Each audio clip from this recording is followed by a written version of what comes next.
نبی اکرم صلی اللہ علیہ وسلم بچوں سے بڑا پیار اور محبت فرمایا کرتے تھے۔ یہی وجہ تھی کہ بارگاہ رسالت میں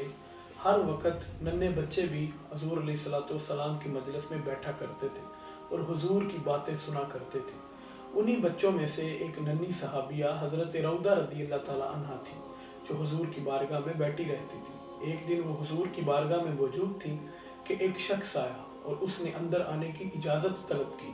اور وہ کہنے لگا اَأَلْجُ، کیا میں اندر آ سکتا ہوں؟ تو اس پر نبی اکرم صلی اللہ علیہ وسلم نے حضرت روضہ رضی اللہ تعالی عنہ کی طرف دیکھا اور آپ نے اشارہ فرمایا کہ روضہ تم جاؤ اور جا کے اس کو بتاؤ کہ اندر آنے کی اجازت کس طرح طلب کرتے ہیں۔ تو حضرت روضہ رضی اللہ تعالی عنہ، وہ جو ننھی صحابیہ تھی، اس شخص کے پاس گئیں اور آپ جا کر فرماتی ہیں کہ آپ نے اگر بارگاہ رسالت میں آنا ہے تو اس کے کچھ آداب ہیں۔